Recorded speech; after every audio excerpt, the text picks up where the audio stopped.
Hey guys, this is the Overleveled podcast, episode 16. This is a pretty big number, I'm not going to lie about that. And of course, we have Inspector Marvel DC fan. Talati is not here because I believe his brother is in town. So that is why he's not able to join us. So we may catch him some other time, and there's another whole discussion whether or not we're doing a podcast next week or it's going to be a really short one. That's still being decided. But we have a bunch of topics such as the EA scandal, Battlefront 2, the Game Award nominees, and also we're gonna do predictions on world premiere on the Game Awards, and then we're gonna go into like Deadpool 2 teaser and Disney and some other topics like that. But of course, right now we're going to talk about the biggest controversy besides Rotten Tomatoes, and that is EA with Battlefront 2. So, wanted to inform all of you, originally Battlefront 2 was going to ship with the game. They were going to have locked heroes, such as like iconic characters like Darth Vader, Luke Skywalker, at 60,000 credits. And they did the calculations, and you had to put over like 100 hours to get one character for credits to get like 60,000 credits, which is insane because that means you have to do about 100 hours for this character, 100 hours for this character, and then 40,000 credits for like Han and Leia. And do the math, you're playing more than 100 hours for the multiplayer aspect, and matches you only get like 100 credits or something like that. Which brings the question, EA's official response is like, we just want players to get that sense of accomplishment into getting that character. And then this was on Reddit, by the way, and it was the most downvoted Reddit, response of all time. It was so bad, EA had to go back and be like, oh, we're basically cutting the cost of the characters by 75%. So you're going to have to get 10,000 credits for Luke and Darth Vader, and then, Palpatine and stuff like that. It's like 4,000. And, EA truly listened to the fans, and no, they didn't. What they did was they were just like, oh, well, we got to make it look like we did something, so we're going to cut the cost down. But we're also going to cut the costs that, players were going to get for completing the campaign, which was going to be 20,000 credits, which is now like 5,000 credits or even less than that, I believe.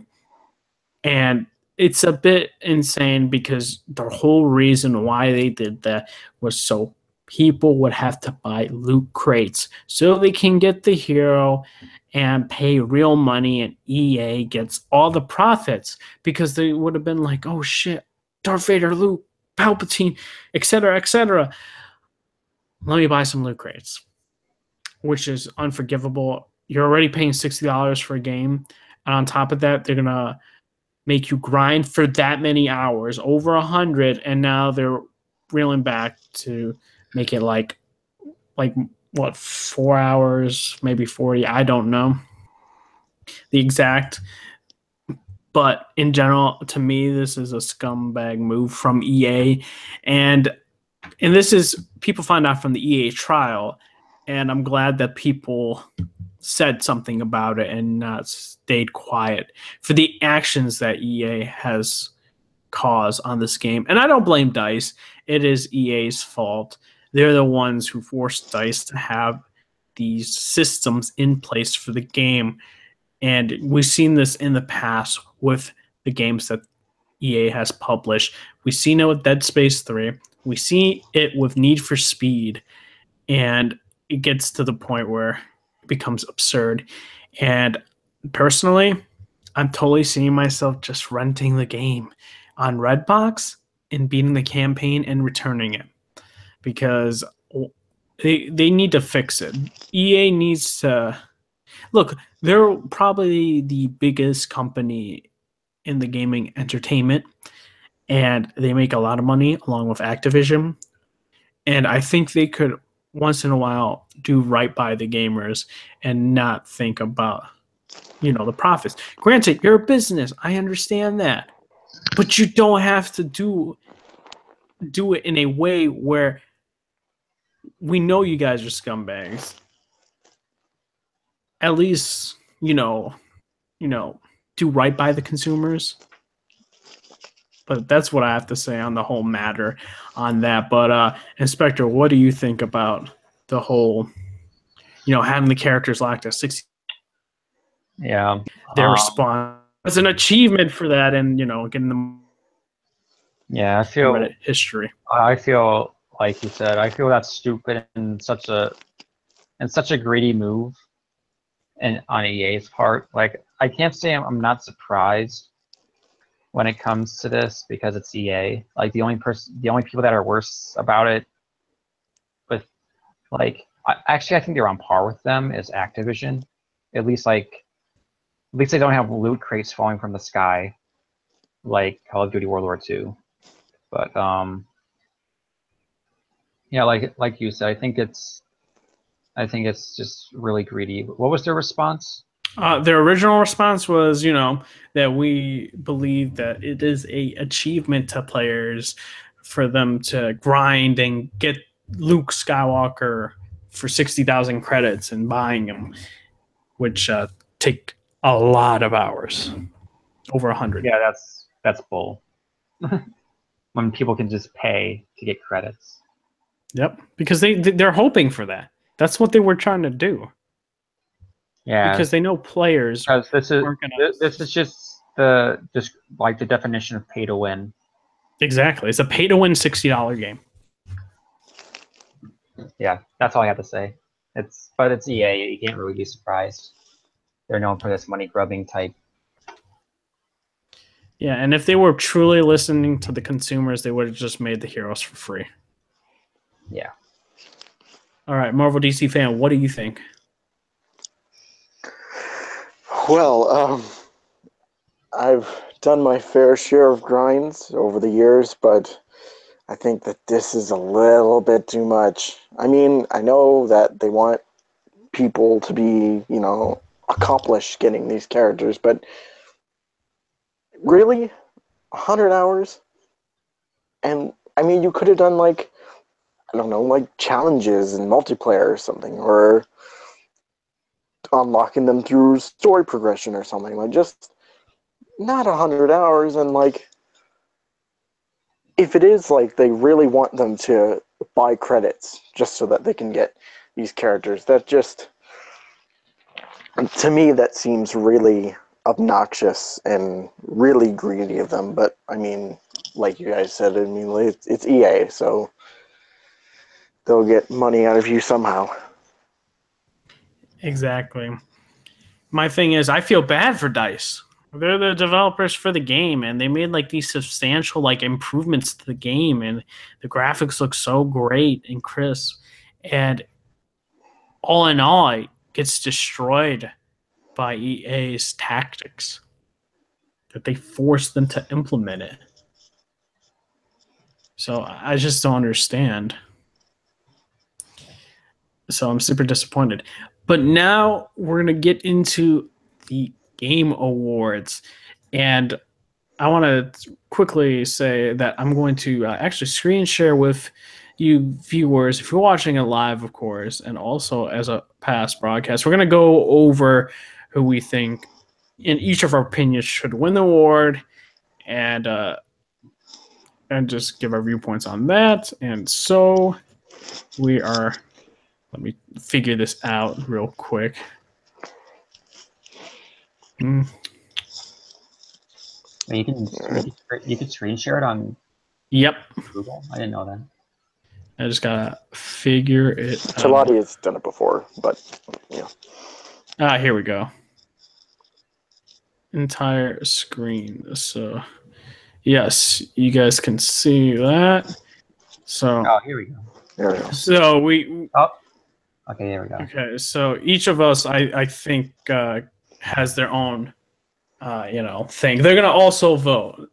Marvel DC fan and Inspector are gonna also vote, through Twitter and whatever, Facebook. But I already voted for some of them, so I won't be able to vote again. But they're doing this now that the people watching Game Awards are able to vote now. I don't know how it's going to be exactly tallied because I do think there are judges, and I'm going to assume the judges carry more weight, and we get a percentage of some weight to the votes, I guess. But first, we're gonna go into best debut indie game presented by whatever. We got Slime Rancher, Mr. Shifty, Hollow Knight, Golf Story, and Cuphead. And the only game I played here is Cuphead, and I really enjoyed the game. I haven't beaten it yet, but it's a really good platforming game, and it's actually pretty tough. So yeah, that's my vote for here. I'm gonna confirm my vote. Dang, do I really have to? Wait a sec. Oh, here we go. Or wait a sec. Vote now. Confirm your vote. Okay. All right, I voted for Cuphead. So there we go. Any objections, guys? Nope. No.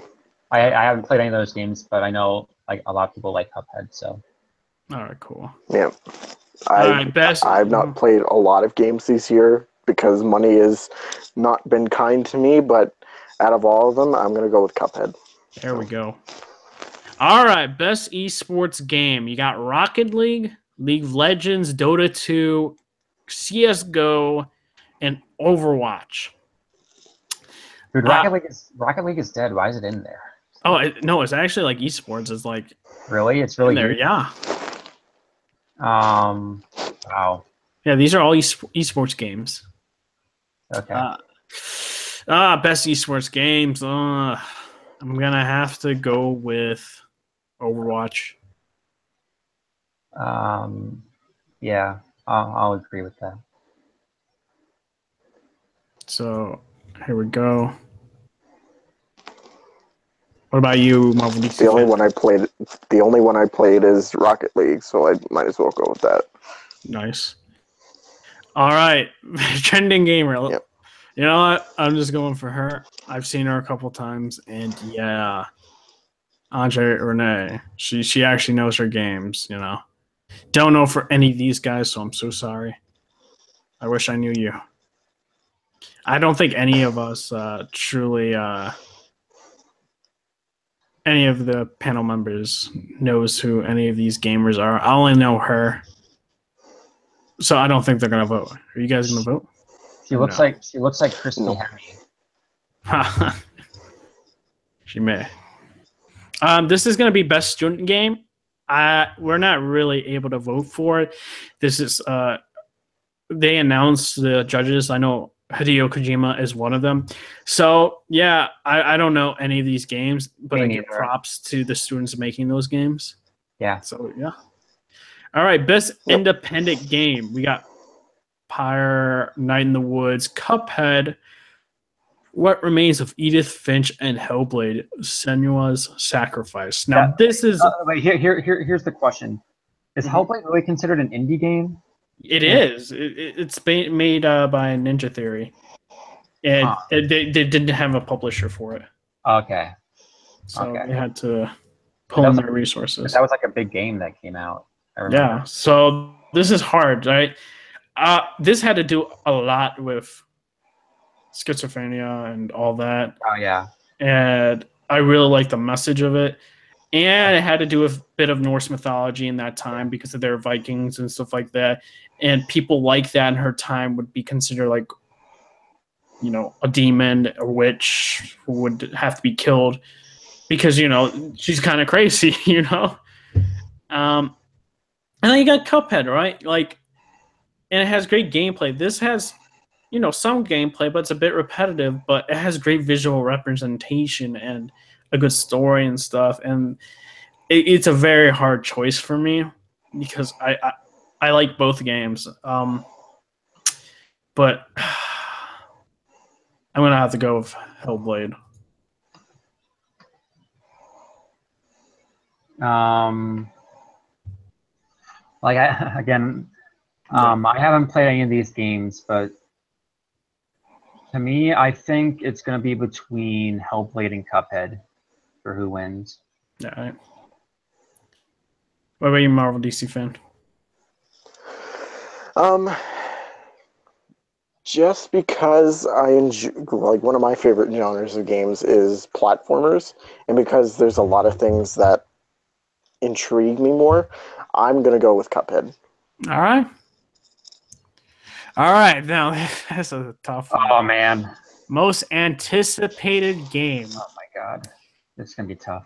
So we have The Last of Us Part 2, Red Dead Redemption 2, Monster Hunter World, Marvel Spider-Man, and God of War.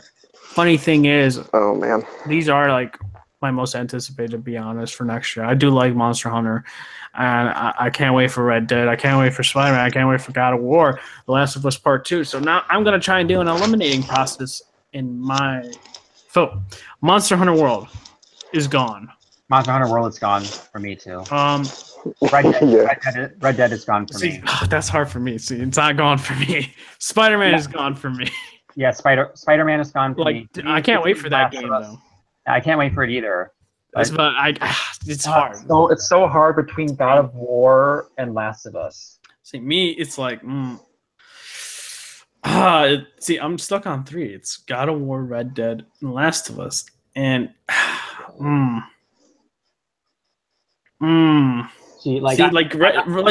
at Rockstar makes good open world games. Yeah, I'm not connected to Red Dead because I haven't played the first one. So that's why I'm eliminating it, because I haven't played the first one, so I'm not connected to it.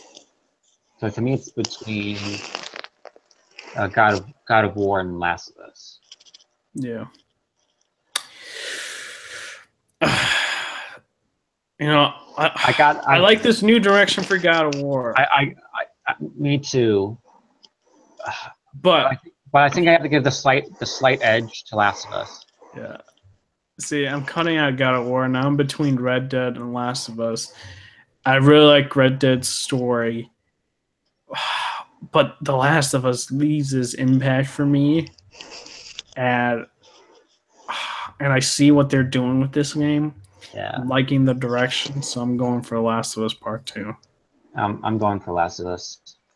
Marvel DC then. As much as I enjoy where God of War is going with its new direction, and as much as like Spider-Man and stuff, but in the end, I think I'm gonna have to go with Last of Us. Mm-hmm. All right. Well, it's a wash. And that's more me coming off of my playthrough than anything. Yeah. But sure. Yeah, it's got to be Last of Us. All right. We're going into, I believe it's best multiplayer. That was so tough. That was so tough. See, Fortnite. Yeah, that was. I'm going to eliminate Fortnite. Okay, but I'll just say it's Fortnite, Call of Duty, World War II, Splatoon 2, Mario Kart 8 Deluxe, Destiny 2, and PlayerUnknown's Battleground. So Splatoon 2, don't really care for. Fortnite, don't really care for. Destiny 2, I don't care for. Oh my gosh! Cut out Mario Kart. I don't think Mario Kart has a chance. That's the thing. I just don't care for any of these multiplayers. Like me neither. Like to me, I'm just picking Mario Kart. Like I don't really care about anything else. And like Mario Kart 8 is already a great game, even though I've not played Deluxe. So I'm just gonna go Mario Kart. This is not who I want to win, but who I think is gonna win. I think PUBG is gonna win, just because it's hot for some reason. I don't know. And we're gonna talk more about it and what my problems with it. Yeah. Right towards the end. But I think PUBG is gonna win. So. Yeah, I'm going for Mario Kart. Fuck it. I don't know. Yeah. Mario Kart for me. All right. Oh, shit. Like, I don't really care for best sports games. Sports game. I do not care. You know, I'm skipping it. I don't care. Don't care. Yeah, skip. All right. So best strategy game. So I'm going for Mario Rabbids. I would also pick that as well. Yeah. Wait. Yes. I like XCOM too, though. All right. To me, it's between XCOM 2 and Mario Rabbids. So I think, like, again, I don't play strategy games, so I have no like dog in this fight. But I would think it's going to be XCOM that wins. See, like, I like Mario and Rabbids. I like XCOM, like, because Mario Rabbids is inspired by XCOM. Oh, but XCOM is like the original, so I'm going for XCOM actually. Thinking about it now. Yeah. All right, here we go. Best family game. I don't care for Splatoon 2. Mario Kart 8, no. Sonic Mania is such a old classic game. And then Super Mario Odyssey. You know, dude, Sonic Mania brings some old nostalgia for me. So I'm picking Sonic Mania. Like, as much as I like Super Mario Odyssey, like, the fucking nostalgia for me. Yeah. What about you, Inspector, what do you think? Oh, what are we on? Best family game. Oh, Mario Odyssey. All right. Right. All right. Yep. Yeah. I chose Sonic Mania because of nostalgia. I love Sonic, so. All right. Best I fighting. enjoy, like, out of. Okay, whatever. No. I said you keep going. Yeah, just keep going. It's the only one I played, and because I'm a really huge Sonic fan, and like I enjoy the classic games, so I'm gonna go with Mania. Yeah. On that. All right, we're going for best fighting game. Tekken 7. I have no idea. Like, I hear good things from my friends about the game, and I know they're doing guest characters like Noctis from Final Fantasy 15, which is cool. Yeah. So I don't know. Like, I'm not gonna say I wouldn't choose it. Like, but I haven't played the game, right? Why is Infinite in there? Because it came out this year, man. Listen, let's keep going. Needhog 2. I've Never heard of it. never heard of it. You got Marvel vs. Capcom Infinite. No. All right. Nope. I'll quickly discuss this, right? They had so much potential. Like, I like the last Marvel vs. Capcom game. I think it was 3, right? The thing is, let's see. 3 is already out on the PS4. My device, go buy 3. Magneto's there. All those characters are there. Wolverine's there. This got none of that. All right, we're going. Arms, don't care. I'm sorry. I just don't. For me, Arms is just like... man, yeah, no. I'm going for Injustice 2. I enjoyed that fighting game style. So... And also, but if I can say anything for Marvel, I think, honestly, I think like the core game is fine. It's just everything else that is garbage. Yeah, I agree with that. Yeah. What about you, Inspector? I agree. I think what they're doing is, like, when it comes to best fighting game, I think they're just, like, I don't know if they're judging it by the whole or just judging it off the mechanics, because I heard that Marvel vs. Capcom Infinite does have good mechanics. Yeah, it's saying for the best game designed primarily around head-to-head combat. Okay, if it's for mechanics, then I understand why it's being nominated, but for everything else, like, it shouldn't be there. But here's the thing: every time another Rome game comes out, it's always fighting game of the year. So, because it won against Blaze Blue. Oh, dude, I love Blaze Blue. When I think that was Continuum Shift in 2011, when Mortal Kombat 9 came out in 2011. It won against Blaze Blue Continuum Shift, and that was a really highly praised game. Yeah. So, All right. Now we're on to what is this? Best role-playing game. All right, this is getting good. For the best game designed with rich player character customization and progression, including massively multiplayer experience. What the fuck? Multiplayer? There's no multiplayer in Final Fantasy 15 or Near Automata. Like, what the fuck? I already know what you're going to go with, Redhead. Yeah. What they're saying is that the role-playing game is also including MMOs. That's what they're saying. Well, they're not. These aren't MMO. Oh, okay. I guess because like this game isn't an MMO. This isn't. This isn't. I don't know about Divinity or. I don't know. I don't know about Divinity. It might be. I think it is. Maybe it is. All right, South Park. Sorry, buddy, you gotta go. No. Final Fantasy gotta go. I want to quickly touch on it. Listen, I was so hyped for this game, right? And listen, like, the combat is good, but the problem was like they're not good side missions. There wasn't a good enough story, and the character development wasn't there. And that's what's so sad. It's a good looking game though, and it has its moments, but man, this was such a waste. Near Automata or Automata, you can say either one. Near, like, I haven't finished the game per se. I really do like it though, but you're going with Persona. Persona 5, man, that game for role playing experience was phenomenal.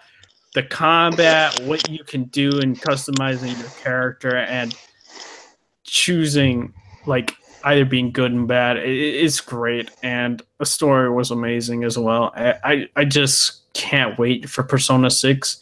And I can't wait for the director for Persona 5 making his new original IP. So it's going to be very interesting. So my vote is Persona 5. Again, I'm going to sound like a broken record, but RPGs aren't the kind of games I played. Like, the only RPG I played and liked is Dishonored.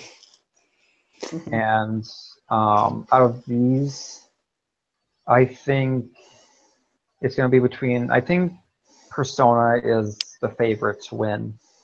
Probably next to Nier would probably be the top two. So, but I think that Persona is the favorite. So I'm going to say Persona. What about you, Marvel DC fan? I mean, honestly, Persona, like, I haven't played a Persona game in years, so I am completely lost on that franchise. And for the most part, I enjoyed Stick of Truth. So for me personally, I would go with South Park. All right. All right. So, best action and adventure game. All right. Uncharted: The Lost Legacy, Assassin's Creed Origins, Legend of Zelda: Breath of the Wild, Super Mario Odyssey, or Horizon Zero Dawn. Man, this so one's loaded. All right, I know what to cut for right now. Assassin's Creed has got to go. Yeah, I mean, I'm still playing it, but it doesn't compare to the rest. Like, I played The Lost Legacy. It's good. Horizon is good. See, Legend of Zelda. You know, I'm gonna get rid of Super Mario Odyssey because I don't consider it action and adventure for me. Like, I feel like it's more of a platformer in that, because they're talking action adventure combining combat with traversal and puzzle solving. Legend of Zelda. To me, when it comes to Uncharted, the weakest parts of Uncharted are the puzzles. So, like, especially in 3. But like, none of these have good puzzle. I don't know. That's the thing. I would consider, like, isn't Horizon considered more of an RPG than it is like action adventure?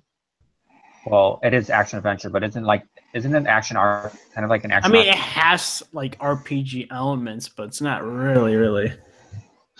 And because, like, you get the same ending for but with Zelda, like, I wouldn't consider that action adventure. I would consider that just adventure. An RPG. So to me, it's between Horizon and Uncharted.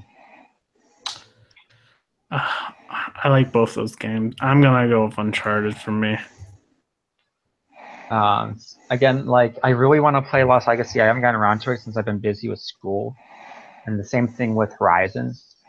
Like to me, like even though Horizon looks amazing, I think I'm so ingrained in the Uncharted like story that I think I would pick Uncharted as well. Exactly. Okay. Marvel DC fan? What would you pick? There's some good games on here, but I think at the end of the day, I would probably go Uncharted. Okay. Okay. All right. So here we go. Best action game: Prey, Neo, Destiny 2, Cuphead, Wolfenstein 2. I think Wolfenstein. I'm gonna say really? Yeah. Yeah, I'm gonna go Wolfenstein. Oh dang, I'm really against you guys. So Prey for me, no. Destiny 2, no. Cuphead, no. See, for me, I look into action game. It's gonna be Neo for me. Okay. In terms of the combat systems and stuff like that. Like granted, Wolfenstein does have some good combat. To me, it's not to that level for Neo though. All right, here we go. Best VR and AR game. Super Hot VR, Star Trek Bridge Crew. No, that just looks awful. Lone Echo, Echo Arena, Farpoint, and Resident Evil 7. All right, I'm getting rid of Super Hot VR and Lone Echo, Echo Arena. And right now I'm stuck with Farpoint and Resident Evil 7. Biohazard. And this is going to be tough. I'm going to have to go with Resident Evil 7 because it looks pretty damn good in VR.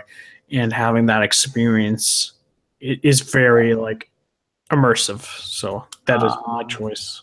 Again, I haven't played these games, but like I wouldn't discount Super Hot because Super Hot is like a really popular indie game. Mm-hmm. So, but to me, I think it's between Farpoint and Resident Evil, but I think Resident Evil is gonna win. All right. What about you, Marvel DC fan?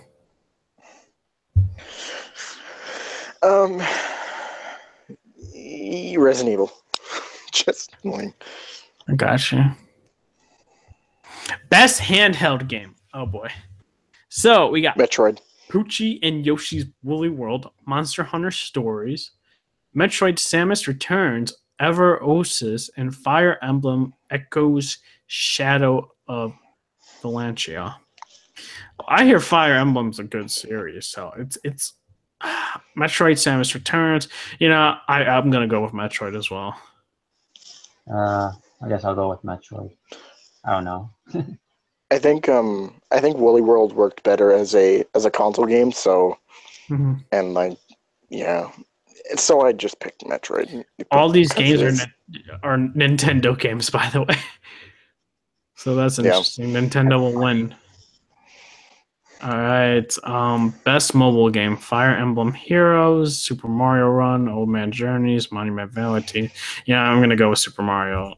Yeah, that's gonna be Super Mario. Yeah, Mario. I have it on my phone, so you know. Wait, what is Super Mario Run? Just basically Temple Run, but with Mario? Yes and no. It is an endless runner, but it's not like the way you think. Okay. No. Like you jump, like think of it like a Super Mario Bros. Game, 2D, and you're jumping. Okay. Yeah, it's just a 2D platformer where you don't stop moving. Yeah. It's not like you're going side to side like Temple Run. No. All right. We are on Best Ongoing Game.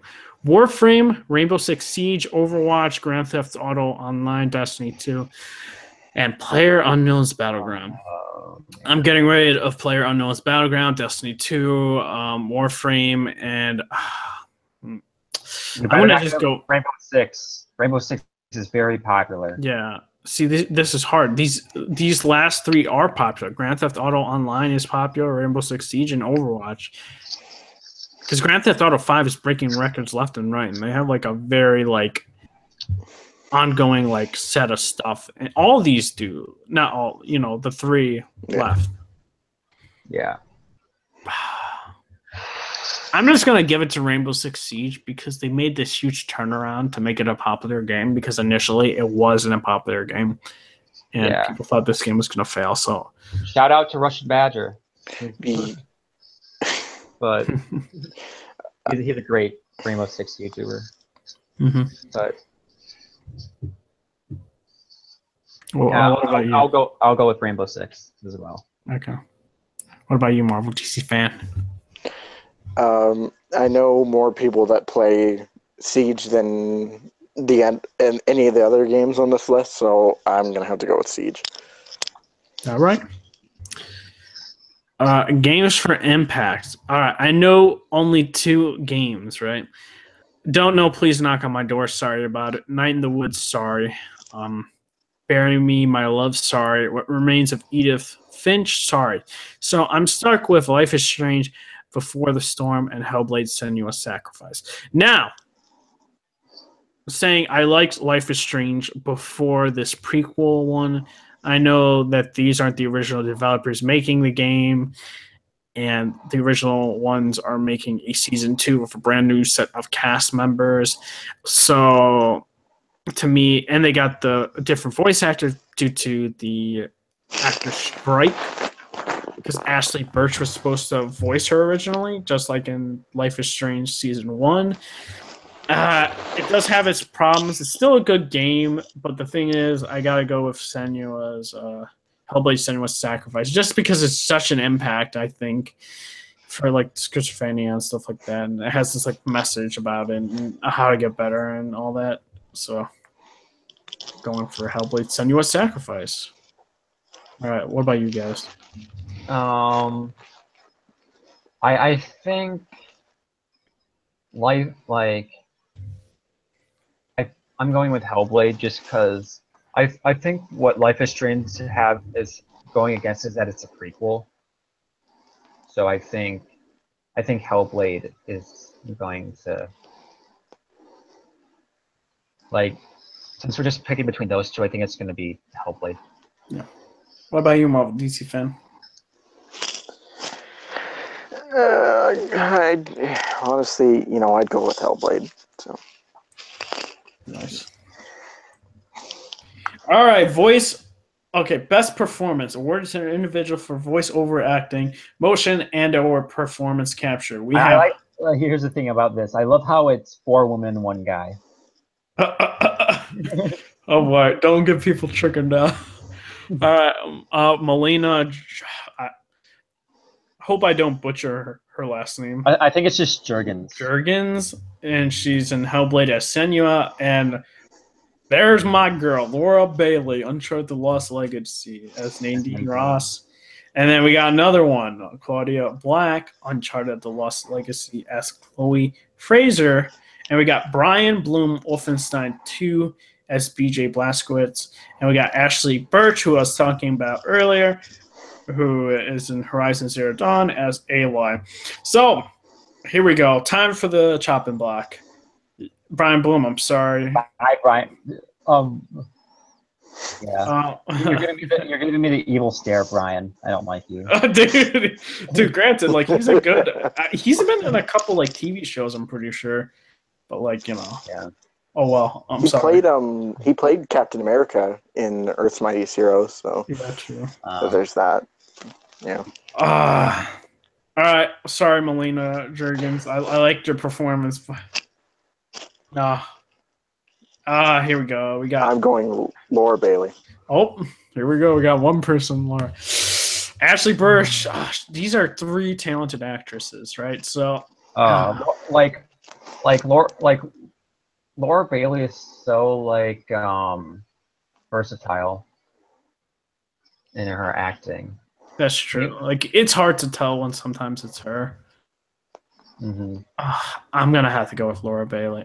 I like Claudia Black though. It's so hard for me between Claudia because I love Chloe so much, but I guess I'm gonna have to go with Laura Bailey just by a smidge. Man, so tough there. Yeah. Don't understand. Okay, best audio design. Okay, here we go. Destiny 2, scratch it off. Hellblade Senua's Sacrifice, I'm keeping that. Resident Evil 7, I'm keeping that.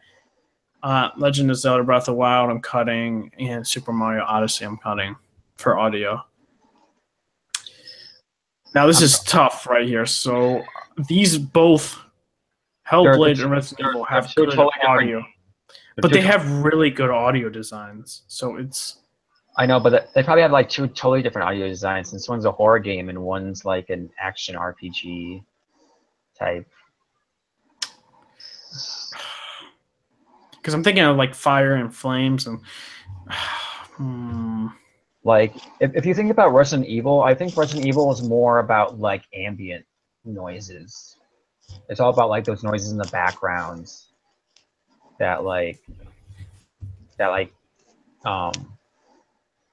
add to the intensity, like doors closing and like creaking and stuff. So, and this one did too, though, because of the voices and stuff like that. And so, damn it, this is tough. I'm gonna give it to Hellblade. Yeah.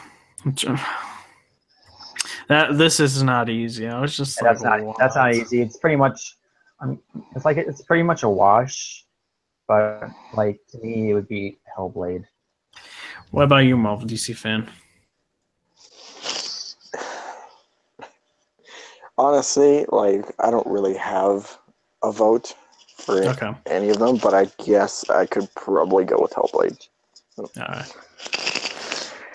All right, here we go. Best score / music. Don't know why Destiny 2 is here because it had a worse soundtrack than Destiny 1. So take that out. Cuphead has a good soundtrack. Keep it. Nier has a good soundtrack. Keep it. Listen, Legend of Zelda Breath of the Wild had one memorable track. So I'm sorry, Zelda, you got to go. Super Mario Odyssey, the same thing. You had like one memorable track. Gotta go. So we got Cuphead, Nier, and Persona 5. And listen, I love the old school music and stuff like that. But you know, it's inspired by like the early like 1900s and all that stuff. So it's like I'm cutting Cuphead. So we got Nier Automata or Nier Automata if you prefer to say that, and Persona 5. See, now these have really good soundtracks, and I listen to both these soundtracks so heavily. It's so hard because, like, I'm gonna have to go with Persona 5, just because, like, it just edges it slightly in terms of the music that they produce. It's really tough there. What about you guys? I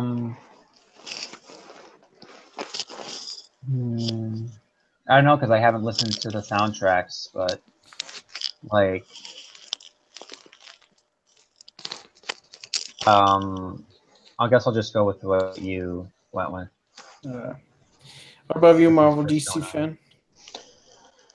I'm gonna go Cuphead only because when I was a kid and when we had no money and like anything, we had a box set of old 30s cartoons, and we used to watch them like all the time. So hearing, you know, that kind of music in a game primarily inspired by cartoons of the early 1900s,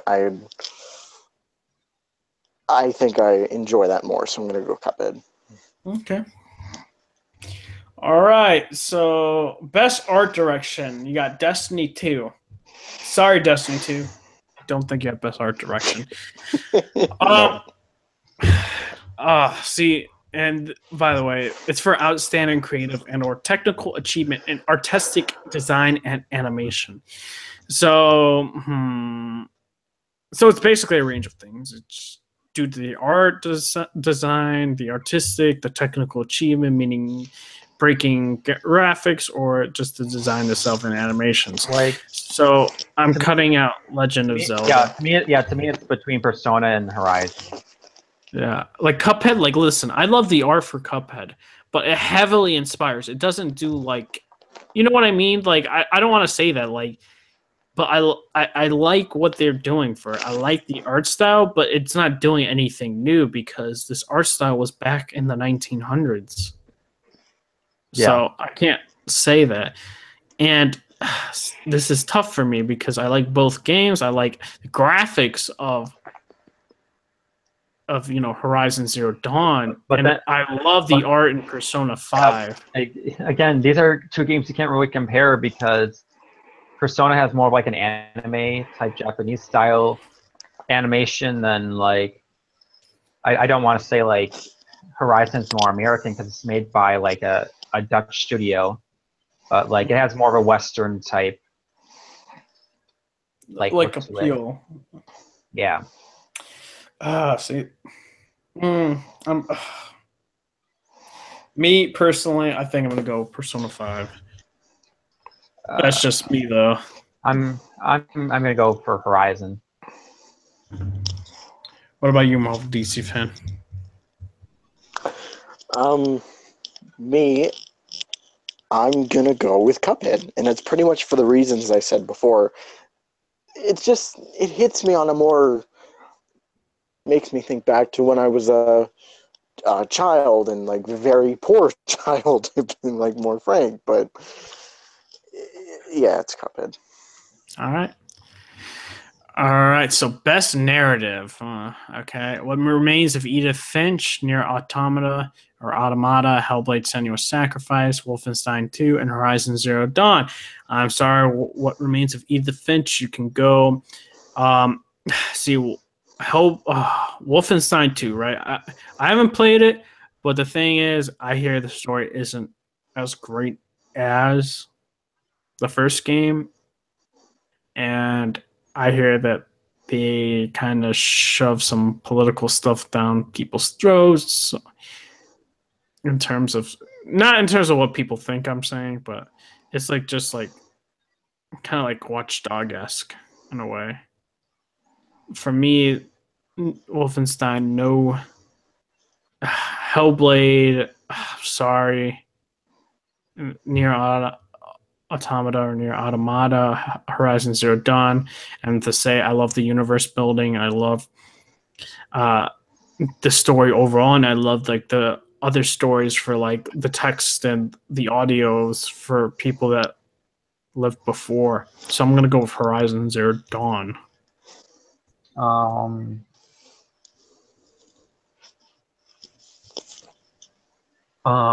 I guess I'll go with Horizon 2 because that was the one that I was the most interested in.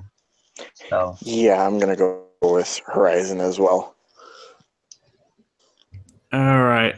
So we're going with best game direction. Okay. Awarded to Game Studio for outstanding creative vision and innovation in game direction and design. All right, Wolfenstein, I'm sorry, you gotta go. Zelda, I'm sorry. Mario, you're out. Sorry. Game direction. So for me, it's between Resident Evil 7 and Horizon Zero Dawn. I'm gonna go with Horizon Zero Dawn. Yeah, I'm gonna go with Horizon Zero Dawn just because it was such a big such a big difference from what Guerrilla has done before. Mm-hmm. Like it was totally out of their comfort zone, and like they should be commended for that's that. true. So I'm gonna go with Horizon. How about you, Marvel DC fan? As much as I want to play Horizon, I think I'm gonna go with Zelda because, more of an attachment kind of thing. Nothing personal to Horizon, of course, but for me, Zelda takes the cake for this one. All right. So here we go. We're going to go into a slight rant, but we're going to go over Game of the Year, recognizing a game that delivers the absolute best experience across all creative and technical fields. We have The Legend of Zelda Breath of the Wild, Super Mario Odyssey, PlayerUnknown's Battlegrounds, Persona 5, and Horizon Zero Dawn. Now, into the rant. Why the fuck PUBG, why are you do there? we have a game that is not even completed for Game of the Year? It is not released fully. It is still in early access. It is not even anywhere close to being done. So, how is a game that's incomplete in Game of the Year? It just baffles my mind. Now, if it's somehow won, that would even be more like, this would be spitting on people. It took so many years to craft these like masterpieces. And you got this game. Like, what? Take this game out and get, I don't know, what, like Nier Automata, Neo? anything like that. Why is it that we have this? Like, anyone, like, help me out here. Why do we have a incomplete game for Game of the Year? I As have a nominee. no idea. I think it's just I don't know if it's these judges, because I think I think the judges pick the nominees, and like it's, like I have no idea why PUBG is so popular. Like I have no idea, and like it shouldn't be there. Like you said, like there's so many other games. Like you could have picked Neo or Nier or even Uncharted: The Lost Legacy, but like I don't get it. Mm-hmm. What about you, Marvel DC fan? Why do you think PUBG is here? For a real, like, definitive reason, I don't know. But what I think is that they showed off their April Fool's joke a little bit, like, too early. Or maybe a little bit too late. But, yeah, but I don't know why they would put that in there, despite it being an early access game. Mm-hmm. It's just weird. Exactly. All right. So, automatically this will be off because, it's not a complete game. Now, I beat Legend of Zelda Breath of the Wild. And I'm going to go into what I liked, what I didn't like. What I liked was the open world. What I liked was the combat. What I didn't like was the mission structures. What I didn't like were the characters being presented, nor the story. So, that being said, I'm cutting off Legend of Zelda Breath of the Wild. Even though I really like the game, not in good conscience would I say that this, for me, is my game of the year. So, Super Mario Odyssey. I like the gameplay. I like the platforming. I like how it does platforming in a new way. That being said, what I can't say is it doesn't have a good story as well. There's no memorable characters. And listen, people will give me the excuse, well, it's Mario, it's Zelda, the story's not the point. So we just give them free passes because there's no story in general. Like, okay, like the princess is kidnapped again. Like, I love the gameplay, but like the story is lacking, and like I don't understand why we get to this point where Mario can't evolve in a way where it could be something super interesting while having these great platforming obstacles and boss battles. Like, it could be so good. Like, the possibilities are infinite when creating like a really good called story. Paper Mario. Oh my gosh, jeez. I'm done. Oh my god, I'm lost of words. So Super Mario, I'm sorry. Now we got Horizon Zero Dawn, great open world, great side quests, and cool different animal enemies and human enemies and traversal combat. And a good story as well with great voice acting. Persona 5 does the same thing. Great voice acting, great combat, great dialogue, great narrative. So it's very tough for me, right? because I love these games both dearly. I got collector's editions for both of these games as well as also I did get a collector's edition for Legend of Zelda Breath of the Wild. So you fanboys who are Nintendo people, I played the game, I beat the game. Like, it's not saying I hate Legend of Zelda Breath of the Wild, it's just my opinion. I really like the game, though. It's, to me, not my game of the year. But that being said, like, it's really tough, right? Because I love these games for both different reasons. But I'm going to have to give Persona 5 the edge because, like, I just love the character slightly better in the game than Horizon Zero Dawn. And I love the characters in Horizon Zero Dawn. But I'm going to have to go with, like, Persona 5 for that one. So, your turn, Inspector.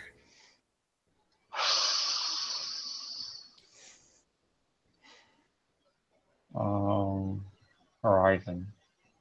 All right. Marvel DC fan. Wow, didn't even give a thought. For me, it's between Horizon and Zelda. And it's really tough right now. But if I had to pick one, it would be Battlegrounds. Oh. No. No, I'm Don't kidding. play It's it like Horizon. that. It's Horizon. Okay. No, I'm kidding. It's Horizon. Jeez, I would be like, rip, dude, that thing won Game of the Year. You don't understand. It'll be another nightmare like Overwatch. No. Yeah. All right. Yeah, that is the Game Awards. And overall, I do like the nominees. Besides anything with this, get this shit off. I'm sorry. It's not a complete game. It doesn't deserve to be up with the likes of complete games. Anyways, I do like it. The nominees, I feel it's very diverse. It's a greater Game Awards year. Yeah. And I'm glad Persona 5 is getting the recognition. I was having this thought that it wasn't going to get the recognition. It was going to get the nominees because, you know, of like how, like, it sold well, right? But like technically it's, you know, It's very niche. Yeah. And I'm glad it's getting the recognition. And I hope it gets the awards it deserves. And yeah. But I know you would have liked it if Yakuza was in here somewhere. Oh yeah. But For action, yeah, I wish it was. But that'd be more of an RPG thing. Now what I have to say, who do I think is gonna win? Actually. I think I think it's gonna be Odyssey that's gonna win. Yeah, but the funny thing is, it's both Nintendo games, so it's going to be split. So you can make the argument that part Nintendo players are going to go here or here, which can work against Nintendo. You can make that argument. But I think I just think that Mario is so fresh in everyone's mind that it's going to be Mario Odyssey. Yeah, I don't think so. Like, I don't. That's not my game of the year. And granted, you know, hey, if you want it to win game of the year, more power to you. Me, it's like I wish Mario can evolve in a way. Yeah, I know. Where, but Mario has a formula that. Oh yeah, it does. It does. Like it innovates the gameplay. It's just But I doesn't think do anything with the story or characters. But I think with Mario, as you said, that it pushes on the nostalgia, and I think that's why it gets such high scores. But to me, like I didn't play Super Mario Galaxy, but I think the thing that like pushed Super Mario Galaxy over for some people is that it was different in terms of the Mario formula. Mm-hmm. But like with the Odyssey, it's just it's Mario in the real world. Like when you get to there, like it just seems like you're running out of ideas. When you're saying, you have to put them in the real world. But like I don't know. I mean, I got you. And to me, it still does new stuff. It's like my Yeah. thing is like I get to this point where just like creating new games, I feel like you need new stories as well. Dude, just imagine if they pull like an Oscars thing where they say the winner is PUBG, and then it turns out to be like Persona. It's PUBG. Oh damn. People be like, and the PUBG developers are like, yeah, and then it's like, oh, Persona 5. Oh wait. Oh damn. Yeah.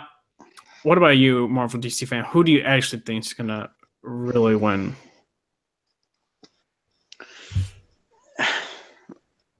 I mean, it has to be between the two Nintendo properties.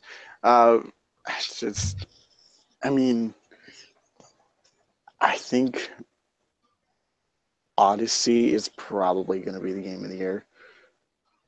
And I mean, there's only so few like innovations to do with the formula, and for the most part, it works. It has been working since 1995, 1996, whatever.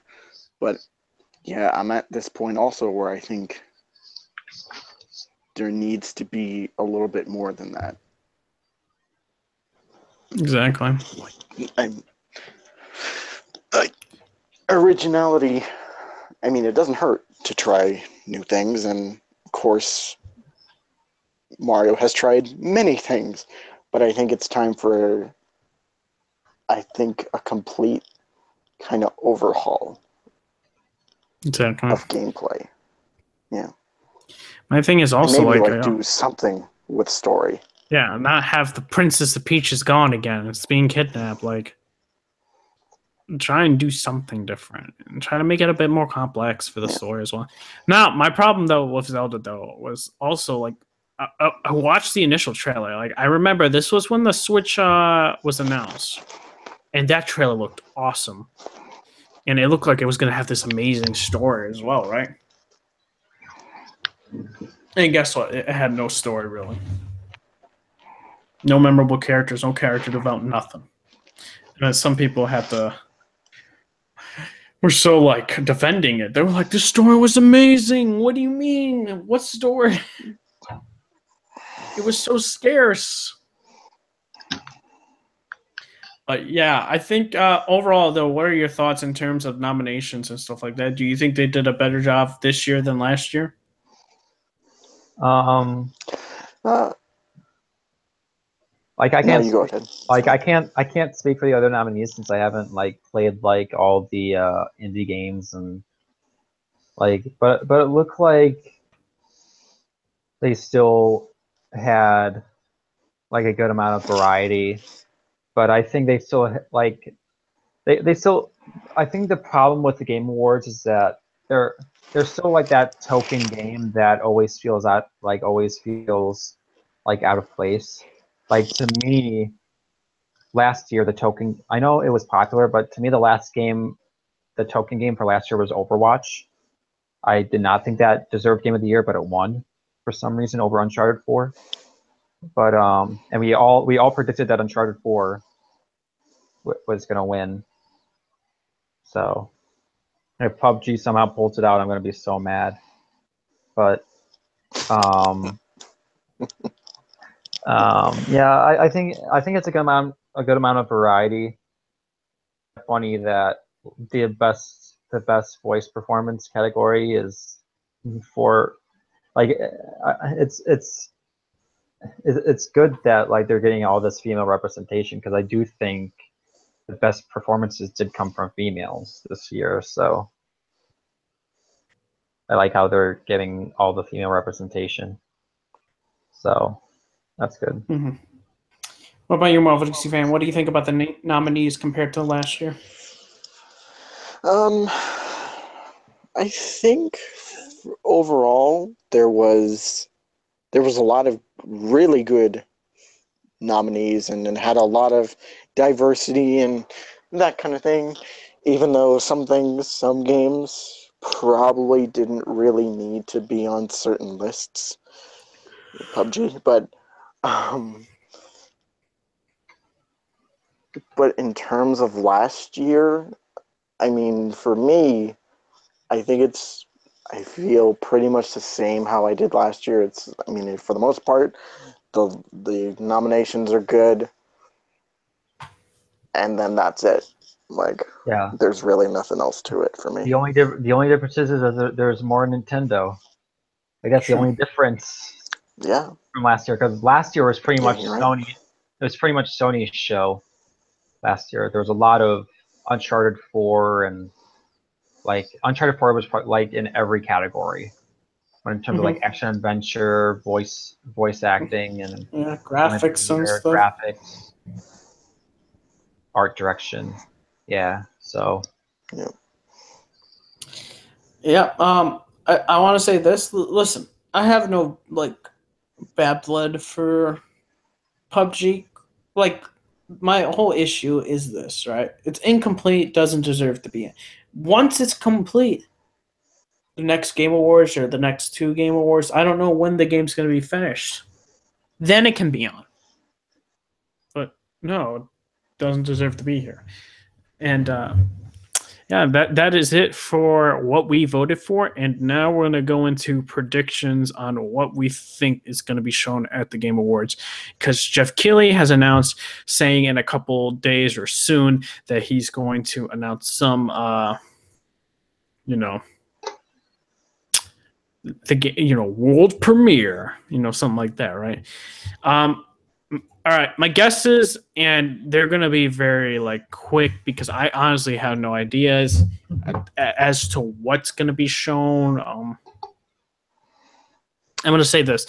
I think because Jeff Keighley has a good relationship with Telltale, I think we're going to see The Wolf Among Us Season 2, because we always see a Telltale game for the past, 2 years now? It just makes sense. No, I think they're going to... I don't think they're going to show Wolf Among Us. I think they're going to show the trailer for the last Batman episode before they show... I don't know. They could have done that with Batman episode 5, Yeah, that's for last year. No, for last year, but they showed The Walking Dead. Oh, that's true. That's what I'm saying. And plus, this Batman is seeing really lukewarm reception from critics, so... I'm going to say The Wolf Among Us. That's going to be... Yeah. The world premiere. Now, could it be coming out in December? Who knows? Because now they're done with Guardians. And okay, I did episode 5. Quick rundown. I did episode 5. Endings were a bit different. I'm surprised. Now they did an end credit scene Marvel style. Now, actually make said characters from the endings actually a part of the story and don't kill them off. Because then your choices do matter. If all the characters said died, your choices don't matter. So that's my advice to Telltale. Now, another world premiere. I'm going to say Death Stranding. Hideo Kojima and Jeff Keighley are best friends, man. Real best friends. So it makes sense. And we've seen Death Stranding last year. And we didn't see any Death Stranding E3. I don't see it at PSX. So yeah, I see it with Jeff Keighley. He always shows his stuff there. Is Kojima gonna walk down not giving a crap with the lights like he did last year? Oh, that was that what? Wasn't that E3? Or no, what was that? That was PSX, wasn't it? Oh no, that was E3. That was hilarious. He's just I'm Kojima. He didn't walk through it. He was fuck that shit. I was okay. Kojima, he doesn't care. Yeah, hey man, he does no wrong. What else? Dude, this is hard, right? So I'm trying to think of any other games that possible announce. Now, this is a big, take this with a grain of salt, a mini, a half a grain of salt. I don't know how to say this. Is it possible for a Superman CGI trailer? Sure, because of for Jeff Keighley with Spike Awards and Arkham City trailer. It's possible. I personally don't think it, but I'm gonna give like a tiny grain or half a grain of salt of it possibly showing up. We're gonna all go around saying what we think is gonna be shown. I think Anthem's gonna be shown more because I think Jeff also has a strong relationship with BioWare. It makes sense to show Anthem. Also, I want to say there's going to be some type of DLC that's announced. Yes. What game has come out that would warrant Wolfenstein or Evil Within 2 DLCs, standalone DLCs, or something like that? Yeah. And also, I feel like there's going to be this one unannounced game. I don't know. This is tough. I want to say, you know what? Bloodborne 2, boys. I don't know. Bloodborne 2. I feel it might have something to do with Bethesda. Maybe Elder Scrolls. Something to do with Elder Scrolls. I don't know. They don't really show anything from at the Game Awards. Maybe more Skyrim because I love Skyrim so much. Sure. Yeah, I'm gonna go with a bold prediction. We got Bloodborne 2. Booyah. If anything, they would show Bloodborne at PSX. Since that's I know, but I'm gonna try and do a bold prediction there. I think that's it until I think of something while you guys say your predictions, but we're gonna go with Inspector. Half-Life 3 confirmed. Oh shit. Dude, that would make everyone go crazy. Well, just imagine at the end. Just imagine at the end they're gonna be like, "Hold, we have one more thing." Then it's just like the Half-Life symbol with 3, and everyone will be like, flip out. And then they come back on stage. By the way, we're trolling, dude. Everyone. Oh, dude, everyone like boycott the Game Awards the next year. Oh, yeah. I wouldn't be surprised if Telltale, if there's a Telltale game, either if it's Wolf Among Us or like Walking Dead, right? Mm-hmm. Walking Dead, the last chapter or whatever it's called. I think maybe a Hellblade DLC. I don't know. Mm-hmm. Maybe there's going to be some type of DLC for like some. I don't know what game it's going to be, but I know there's going to be some type of DLC. And as you said, there's probably going to be one big unannounced game that I don't want to predict because it's just too hard to predict. So, I don't know.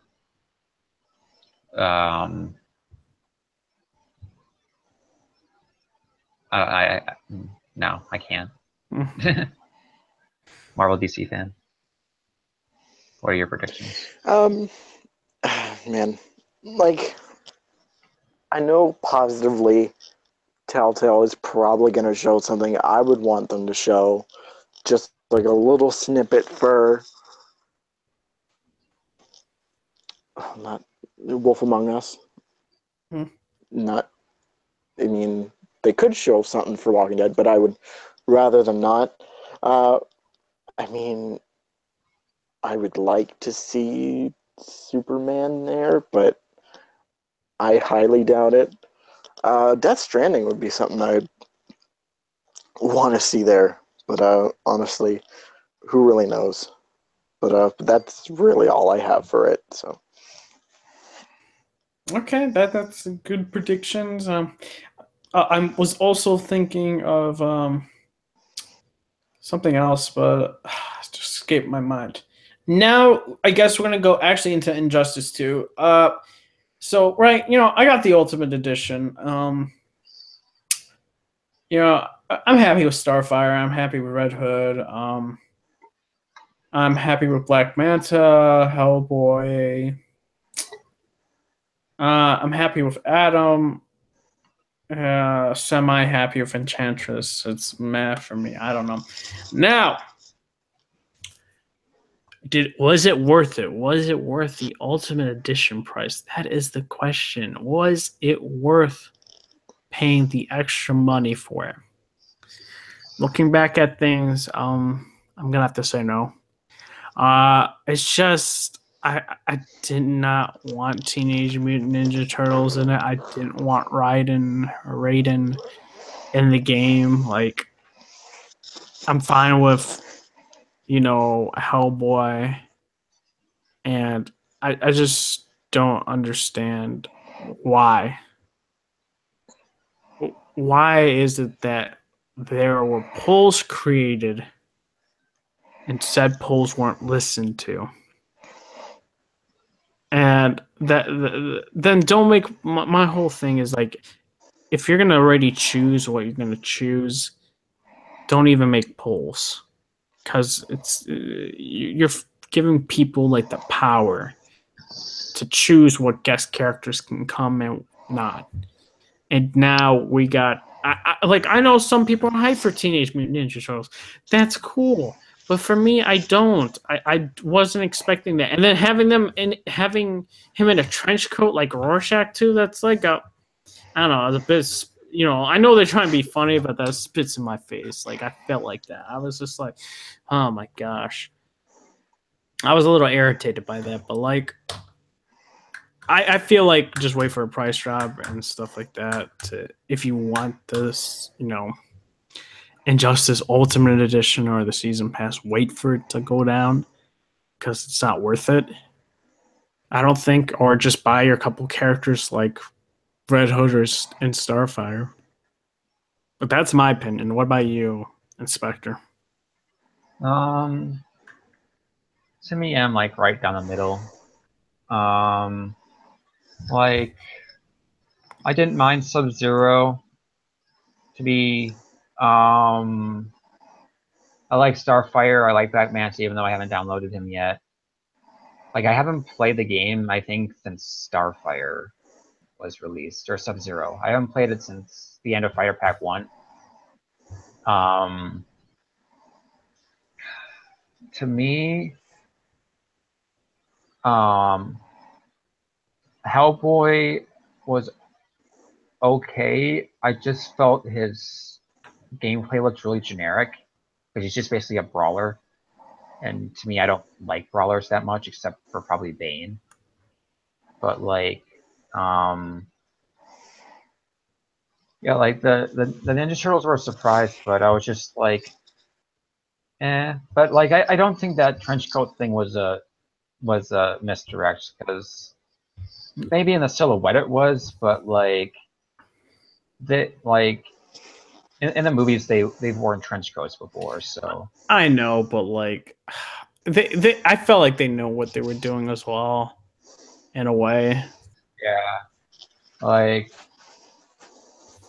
And to me, with Enchantress, I get why people are like, oh, like, of course, when they showed Enchantress, of course, Suicide Squad came up and was like, why is she in there? Suicide Squad was a trash movie. It's just like, get away from the movie.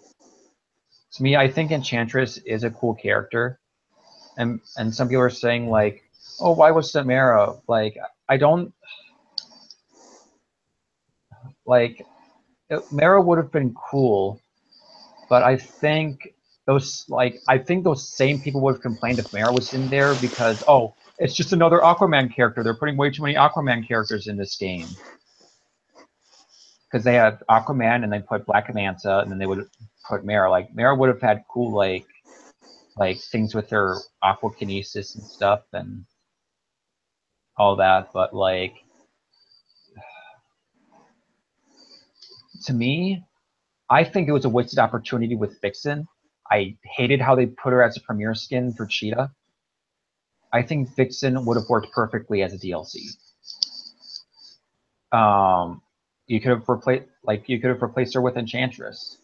Like, if you didn't have Beast Boy, which I would understand. I know there's a lot of Beast Boy fans Uncaged, but I'm not knocking Uncaged. I'm just poking. I'm poking a little bit of fun. But I think Vixen would have been a great DLC, because you could have had Beast Boy, but instead of like having her physically switch. Her trait could have been like she could have switched between different animals and like all that stuff. And like to me, again with Raiden, like I didn't mind Raiden, but I get why, because like if you look at Raiden, like he was very like divisive because like the Injustice fans hated his inclusion, but the the general audiences and the MK fans loved the inclusion of Raiden. So it was like 50-50. Like we expected Sub-Zero, so that wasn't a surprise. But like with Raiden, I think they shot themselves in the foot when they revealed the silhouettes. I think that was a stupid idea for them to reveal the silhouettes like that. That was a stupid marketing stunt on their part. I think if they didn't do that, people would be more forgiving, maybe. Because when we saw the silhouettes, people were like, "Yeah, that's totally Raiden." Like, and a lot of people like me were saying, "Oh, that's just a misdirect. It might be like another lightning-based character, like Black Lightning, which they lazily put as a premiere skin again for Raiden." But like, yeah, like I'm just torn. I'm 50-50. Like I'm not disappointed. I'm also not like overly jazzed about it. And I'm just like, meh. Yeah. What about you, Marvel DC fan? So, I bought the Ultimate Edition content like last month, and I'm pretty late, but for the most part, I don't really think for that price it was worth it because, well, breaking it down, Fighter Pack 1 was probably my favorite pack so far because, I mean, Sub-Zero, we all knew he was going to be there from the start. And, Starfire and Red Hood were cool for that pack. For Fighter Pack 2, I mean, I'm fine with Hellboy and Black Mana. Hellboy was a surprise, and actually I kind of liked it. But for Raiden, you could have just made him Black Lightning, and I would have been fine with it. For Fighter Pack 3, I mean, Adam, I mean, he's cool. I'm not really big on his design, but, Enchantress, I kind of thought that was who they were going to put in there. And the Ninja Turtles, I know that some people really wanted Spawn, and I would have preferred Spawn myself, but I actually like the Turtles in there. I think they're a nice inclusion. I like the Ninja Turtles, and I wouldn't be surprised the only reason they put them in there was because of the crossover they did with TMNT Batman. So there's that. So I'm excited to play as the Turtles, and most of the characters, like with Vixen and that kind of stuff, she could have been a character. And, and like Black Lightning too, and it's like, it's just, there's a lot of cool characters that like play really well, but in the end, it's just not worth it. So. All right. Yeah. So now we're gonna kind of. Do you guys think that we're going to see another set of fighter packs, or this is it? Because I personally think this is it. I don't think that much of the community for Injustice is still around, like to that point where they can do another couple sets. Yeah, And I feel like it's going to be just a waste of resources. Yeah, because the thing is, like, I think they're already working on Mortal Kombat 11.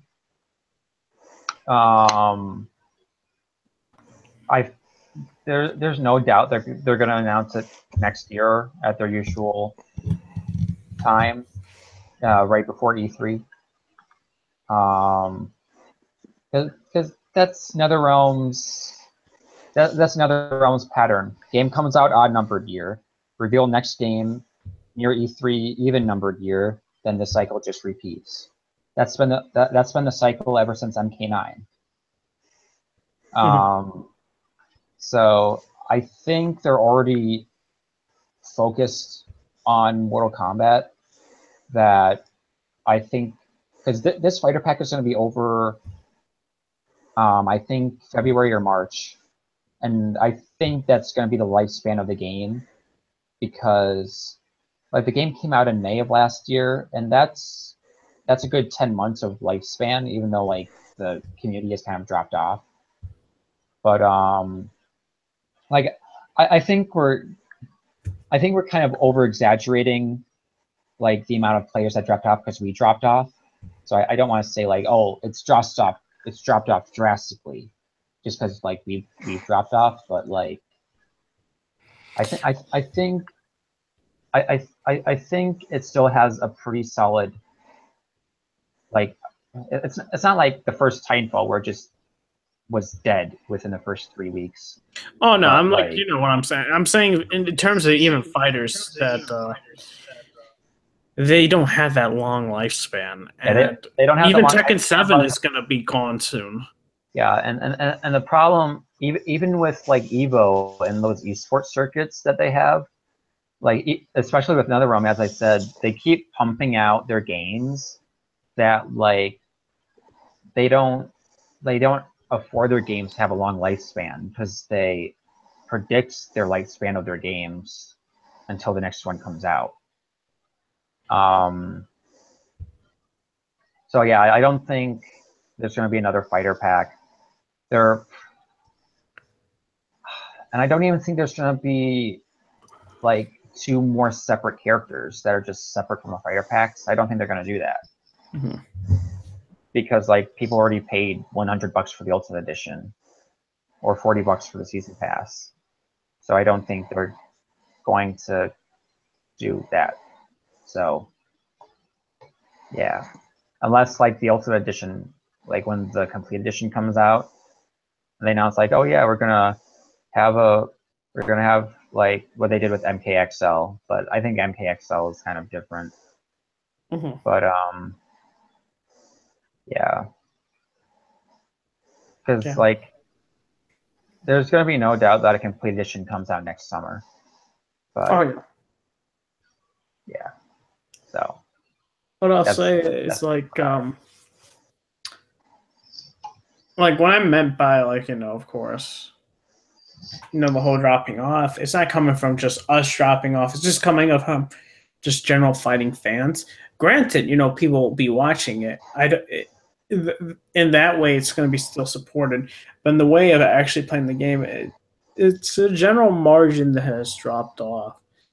And it's just fighting games in general. Doesn't have that long-lasting appeal. Unless, of course, if you're a pro MLG Injustice gamer, then that's different. But what do you think, Marvel DC fan? Do you think there's going to be another fighter pack, or this is it? I think after Fighter Pack 3 ends, I think we're done. Because for the most part, NetherRealm is probably hard at work with the next Mortal Kombat game, or whatever else. Yeah, probably Mortal Kombat. They have that. They're probably hard at work at that right now, and I think like generally most of the players have it's been slowly declining, with only slight bursts back up, only because of DLC characters. But I mean, after Fight Factor is done, right now, I'm playing Injustice a ton, only for like a couple reasons. Future project later on down the line, which you guys should check out, by the way. And like after the Justice League year, kind of stops, then for the most part, I'm done for a while until the next character comes out. And then, I'll try that out, and then vice versa. So, and I think how Injustice has had a really good lifespan for what it's worth. I mean, you got a ton of characters, so honestly, I'm not really expecting anything afterwards. I'm just waiting to see what NetherRealm has up their sleeve for the next game. Yep. Exactly. So, quickly, we're going to quickly talk. Deadpool 2 teaser has been released. And I believe it was originally released from Ryan Reynolds' Twitter page, or maybe it was from Fox themselves. Maybe he leaked it like the original test footage. Oh, hey man, that man's a genius. Smart man. The thing is, like, dude, the dude's a good marketing guy, so it makes. Hey man, he probably get paid the big bucks from acting and marketing, but from the trailer, that was funny. That was amazing. I love the marketing behind it, and I love that they haven't changed it one bit. We see a spoof of Bob Ross, the painter. You see him even on Twitch. He has his own like Twitch stream, and I watch that stuff sometimes because, dude, it is soothing. It is surreal, and seeing Deadpool do it and being funny about it is what makes it so enticing. And then we got snippets, of course, from the actual movie, and it looks sick. I don't know why I said six, but whatever. It looks sick. It looks like it has a bigger production budget than the previous movie, and I'm glad it did get a bigger production budget. And overall, I really like it, and I can't wait to see more. I think we may get an actual trailer maybe in a week or two. It makes sense because we're getting around that time frame of 6 months until I believe the movie comes out, or around there. Because I think it comes out, what is it, before June or at June? What? Deadpool 2. June 1st. Okay, so yeah, we're getting around that like 6 months time frame. Kind of like Spider-Man Homecoming near December when it comes out in July. So it makes sense. Marvel DC fan, what did you think about the teaser? I absolutely loved it because, I mean, Deadpool has had some really fantastic marketing so far with the last film and from what we've got so far with this film.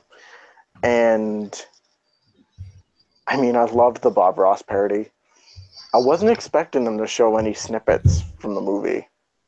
That was a genuine surprise. I just kind of thought they'd end off the Bob Ross segment with maybe see the trailer next week or something like that, or something like generic like that, which I wouldn't be surprised if we got a trailer on Thanksgiving, like Thanksgiving Day. Or Well, maybe Black Friday. that makes sense though, because of the Thanksgiving, painting, which could possibly be a thing. So no, it may. Yeah. What about you, Inspector? Yeah, No, I'll keep going, Marvel DC fan. But I mean, I'm really excited for the movie. I can't wait because I love the first movie, and I'm really excited to see what they do with the second one. So yeah, and I love that it's the same Deadpool. Nothing has been changed, nothing has been altered. It's the same type of Deadpool, and I'm glad of no studio interference on that end. So, thank God. So, Inspector, if you've seen the trailer, or if not, what are your thoughts, and what are your thoughts on our reactions and all that? I haven't seen the trailer, but I'm not surprised. I just I liked the first Deadpool, but I think it's not a movie that I would rewatch all the time because I think Deadpool is good in short doses, as Comics Explained says. I think he's good in short doses, because to me, I know breaking the fourth wall is kind of his thing, but there's only so much of breaking the fourth wall you can take, and like he's so like self-referential and stuff that it can get a bit old quick because that's kind of his only gimmick. But like I'm looking forward to it. Hopefully, like it's the one of the John Wick guys that's directing it, right? Yeah, so it's gonna be like amazing action, probably. Yeah, it's gonna be amazing action, and I think they said they're upping the budget a little bit, which so makes sense. Which makes sense because like even though like again I liked the first Deadpool, I think it was kind of held back because it really had just one big action scene on the highway, and they kind of made fun of that because like, oh yeah, I forgot my duffel bag full of guns. But yeah, I think with the upped budget, like I don't know how much they're upping the budget. I completely forgot what it was. I think the original Deadpool was like 50. It was like 50 or 60. I think they put it up to like 90 or 100 or something like that. Yeah, 50. Granted, though, like it made like 800 or like 750 million. Yeah, and no, like I give props to the what's the department, VX or VFX. Yeah, the visual effects. Yeah, it's because of the studio, of course. And it's just, is it Motion Blur that did that? I think so. Yeah, or Blur. Like they do a lot of CGI trailers, I think. Yeah. And I'm surprised at what they did with that 50 million. And I wish like more like superhero movies are able to do something with a lower budget like that. In terms of even like it would have been interesting if Blur had like a 100 million budget to see what that would have looked like. It just shows you like the talented people in like that department.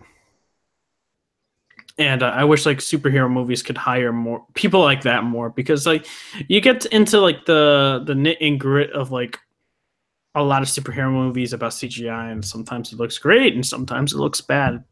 And I wish they just hired like the top of the line people for that. Sometimes they just don't. So we're done with Deadpool 2, and we're gonna quickly talk about now Disney,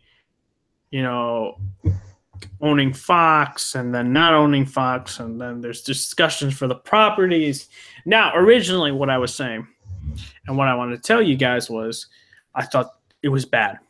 And not for the reasons why you think, well, it's because you don't want, the rights to go back to Disney. It's that. And it's like, no, that's actually not the whole reason why. Now, think about it like this. If Disney owned Fox, and they weren't allowed to own, of course, their media parts like the Fox News Channel, because that was really going over the line, because it's not new. They're just asking for like the movie division. Yeah, they were asking because supposedly it was fine. It was A-okay. It was no monopolizing, which I thought it was monopolizing. I thought it was monopolizing. And I'm surprised that the government didn't think so. Yeah, because Fox is like the fourth biggest movie studio, or like fifth biggest movie studio, next to like Sony and DreamWorks. Mm-hmm. So, but like AT&T or AT&T trying to purchase T-Mobile, the government comes in. It's like, whoa, you can't do that. You mean Time Warner? Was it Time Warner with T-Mobile? No, because AT&T did merge with T-Mobile. You're talking about the merger with Warner Brothers and no, I was talking about like somebody was trying to buy T-Mobile, like one of the phone companies. Sprint. Was it right? Sprint? I thought it was AT&T. I think no. AT&T is owned. T-Mobile is owned by AT&T. They're merged. Okay. Let's get out of this mobile like company. Yeah, but I was making the analogy that I know that was a form of monopolizing, right? But no, because so T-Mobile just uses their satellite. There was no merger. But what I was trying to say is, I'm surprised the government allowed for this deal. Kind of, well, about to happen, stuff like that. Then it was like, oh no, the deal's not happening, which was like, okay, that makes sense. And then it's like now they're in talks for Disney just to get rights for some movies, which would probably be like X-Men, Fantastic Four, and etc. Now, the whole thing for me about the deal initially was they would have had Alien, Kingsman, a lot of movie franchises under their belt that they can just have. And it, to the point where I'm just like, that's too much power. They're already making billions and billions of dollars a year. And you're getting to that point where they're making maybe trillions of dollars a year. And now my concern as well was of like movies like Deadpool, Logan, stuff like that, right? Like really good movies that are rated R that would Disney ever do? Now people are saying, well, they're going to give it to a subsidiary company and it would be rated R. And I'm just like, I don't know, really? Would they actually do that though? Because you guys are saying that, but they haven't released any rated R films from those companies ever that they own, supposedly. And I totally don't see it. And when people say that, it's like, do you really work for Disney? You're kind of speaking for Disney because they haven't said anything like that. Because for me, it's like, if they get Deadpool, I feel like he'll be watered down. And he wouldn't be the same Deadpool. And you wouldn't have movies like Logan. And et cetera, et cetera.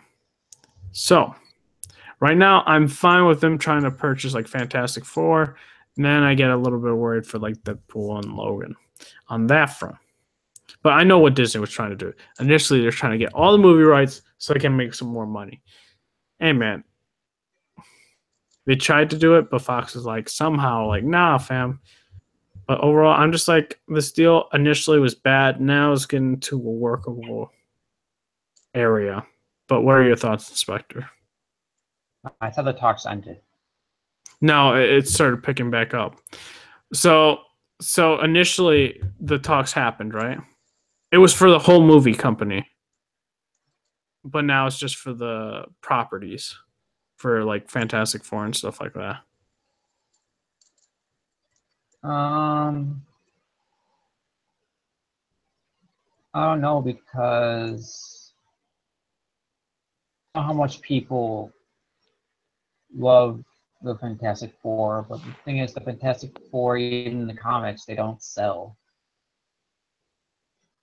Like even like all those people that want the Fantastic Four are the only fans of the Fantastic Four.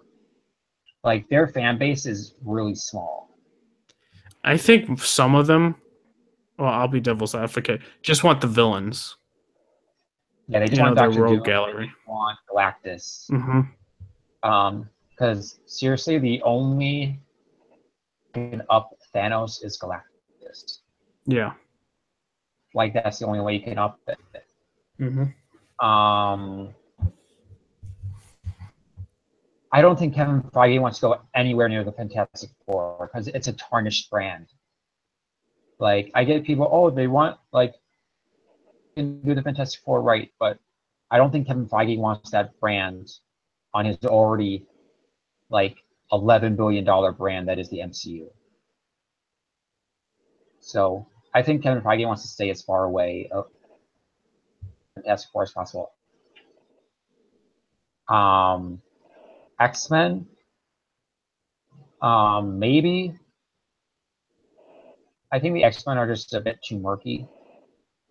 The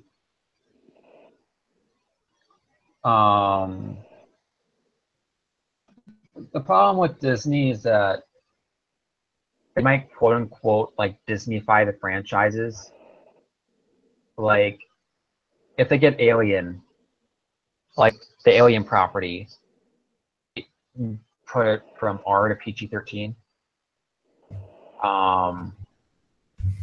and just like tone it down, and I don't want to say they make it family friendly, but they make it more approachable, I guess.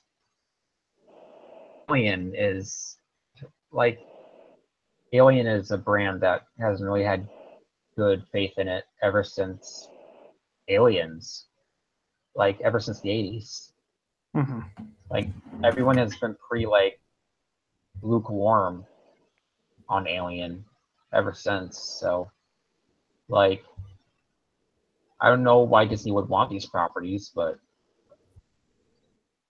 all power to them. They're Disney. Like in 10 years, they'll probably buy all of Hollywood.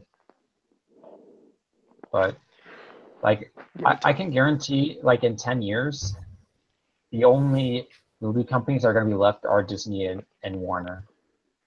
Ones that are left. Because Sony is going under. Paramount isn't really doing that well except for Fast and Furious. Fox is up and down. Like the only ones that are consistent are Warner and Disney. So yeah. All right. That's my 2 cents. What about you, Marvel DC fan? What do you think? As much as I would want, I mean, the X-Men to be in the Marvel Cinematic Universe, to see, you know, all these characters together, I would hate to see what they would do with, you know, the more edgier superheroes like Deadpool and Logan and that kind of thing. It makes me worried, like you said, that they would be watered down, and I don't think anybody wants that. So, I mean, I don't know. Like I would want them to have the Fantastic Four, to make it like, I mean, somebody's got to make Doctor Doom right eventually. But I mean, I mean, they took Iron Man and, you know, Captain America and like all these other characters that were, you know, C-level heroes at best, and made them into, you know, the top tier characters. So, I mean, maybe they could use some of that Marvel magic on the Fantastic Four, but I don't know. I mean, in 10 years' time, maybe they'll have everything, but also I want to think like 10 years' time, that's when cinematic universes will really start to die down. But honestly, I don't know what to think for the future and about this whole fiasco about Fox and Disney and that kind of thing. I mean, it's weird for them to have properties like Alien and that kind of thing. Like, you know, that's weird. But I mean, for like X-Men and stuff, who knows what'll happen? But only time will tell. Yeah. All right. There's a quick thing about for the movie for Venom that Tom Hardy, I think he had a video, and I'm not going to show it due to copyright, a video or a couple still shots of him talking to himself, and it's a bit smoke. And of course, we don't know if that's going to be CGI done. And I believe it's him talking to himself or talking to the symbiote, which it's going to have banters between probably the symbiote and himself, which makes a lot of sense due to Venom's character arc and Eddie Brock and his relationship with Venom, and it's going to be interesting to see that. And it actually gives me hope that they're probably going to do this right. And you know, I'm not going to be the person that says this movie's going to suck because, you know, Sony's making a spin-off of it. Now, if we're talking like Black Cat and Silver Sable, that's a different story. Talking about this, I'm actually pretty hopeful from hearing about this and hearing about the star and all about the casting choices being made for this movie. And I'm very hopeful, and it seems like they're going to go in the right direction for this movie. And it's going to be a huge improvement over Venom from Spider-Man 3. What are your thoughts from over DC fan? I mean, I haven't seen anything for, that footage myself or anything, but knowing that gives me a little bit more hope. Each and every single time I see more and more of Venom, the more I get excited because, I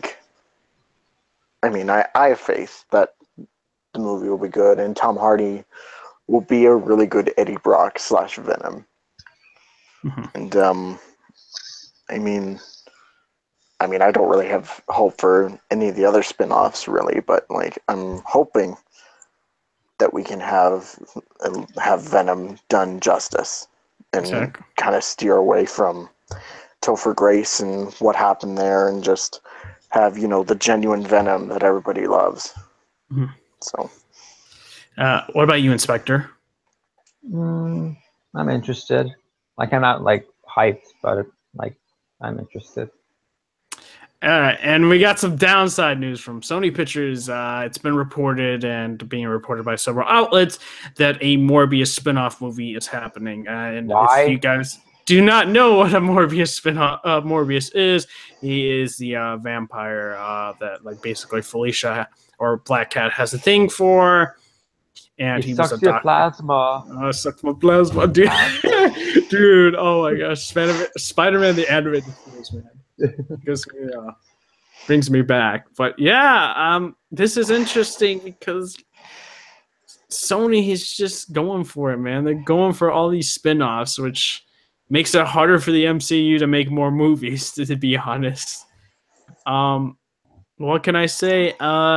Will it actually come true? Will this spin-off actually come to fruition? I don't know. But it's very interesting that they're doing it. But the thing is, they're not going to have Blade, so I don't know what they're going to do with it, really.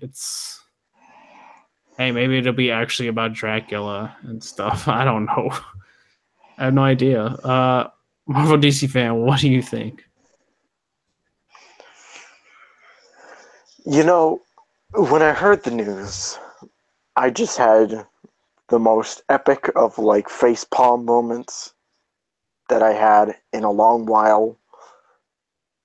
Just thinking to myself, why? You have Venom. That's good enough. You don't need any of these other spin-offs that are essentially doomed to fail. Just why? Why? Exactly. I don't know. Sony, they think they can make money off all of them. Venom, I think, will. All the others, no. Inspector, we heard your outcry. What do you think Sony Pictures is thinking? They're sucking our plasma.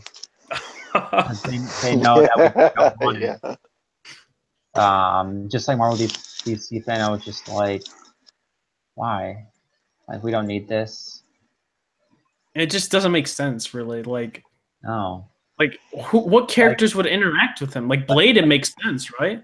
But here's the thing: who the hell knows who Morbius is? Who hasn't read a comic? Yeah.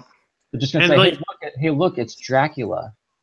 Exactly. The thing, but he sucks plasma through what his hands? No, what? I don't think they're gonna do the hand thing because I think that was just with the animated series. Dude, imagine they did that though. No, he's gonna bite a neck and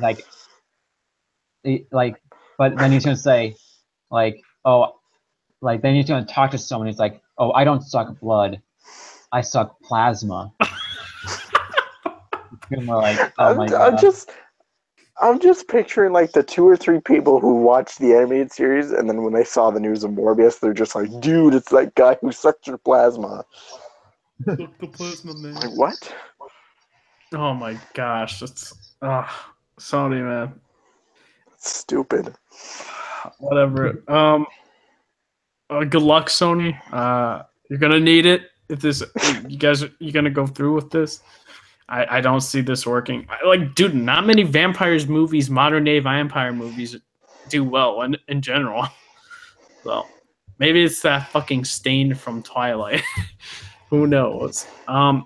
We got news though. Ryan Johnson is making a trilogy of Star Wars films, which it sounds like Disney and Lucasfilm are confident with The Last Jedi for Ryan Johnson's filmmaking skills, that they're trusting him with a trilogy set of Star Wars movies. We don't know exactly the details. All we know is it's going to be a trilogy. I'm hoping Old Republic era, but we're going to get into more of their TV show in a little bit. But what do you guys think about the news about Ryan Johnson and them handing him this? Because Lucasfilm and Disney have never really done like having a set director do a trilogy of movies. So, what about you, Inspector? I mean, I'm interested. The jury is still out on episode 8. Like, but like, it's interesting how they're giving one director a whole trilogy, but I don't know how that's gonna work. Just because, like, is it gonna have the same cast for all of them, or is it gonna be like just a bunch of anthologies, or I don't know. Yeah, I think I would love the Old Republic era, him to work on that. Darth Revan, it would be cool to see that But here's on the the thing, big screen. those aren't canon anymore, though. Oh yeah, but they did, Admiral Thrawn though. They made him canon again by having him in Rebels, because they made it, uncanon, but they made it canon. Like the books aren't canon, but like you know what I mean. They introduced the character again and made him canon in the universe. So they can do the same thing with Darth Revan and just introduce him in the prequel. Yeah, there's always a possibility to bring elements of the, those era of Star Wars. Like, anything is possible when it comes to Star Wars. They can bring any character back and fans will gobble it up. So, I'm also in for the idea of them doing an Old Republic style trilogy. So. Exactly. So some sad news and infuriating news on Disney themselves, which pissed me off. And I don't know. I feel like we're getting this era where now the big channels and big companies are backing out and doing their own streaming services. So we already knew that Disney was taking off their movies. It seems like they're also done with Netflix. It's conflicting reports. Some are saying the Netflix shows are staying, like Daredevil, Punisher, etc., but like spin-off shows are going to be on Disney, and it's a big mess. So if it's true that they're done and they're going over, I don't want to spend the extra money to go on Disney to see it.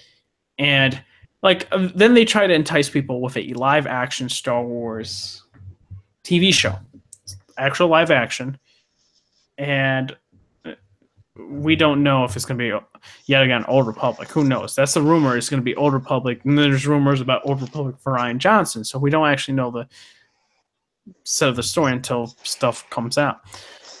And my whole thing is this, right?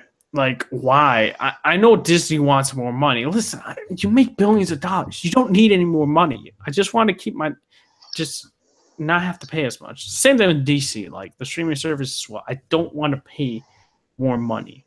I just want to watch my shows, man, without any hassle, without any paying anything extra. I feel like we're getting also that point soon that every single channel is going to do that, make their own streaming services and take away their shows from Netflix and Hulu. And then Netflix and Hulu are going to be distant just with their own original shows. And I feel like that's what's going to happen. But what do you think, Inspector, about them probably taking away the Netflix shows along with the movies? Of course, the movies make sense, but yeah, the movies make sense. To me, like I understand why they would do it. Just because like they want to keep it like close to the vest, and also like to put it on Netflix. I think they have to give Netflix some of the royalties. I don't know what the cut is, but I think they have to give Netflix some of the royalties. Or Netflix, maybe like Netflix gets all the money and just Marvel gets like a fraction of the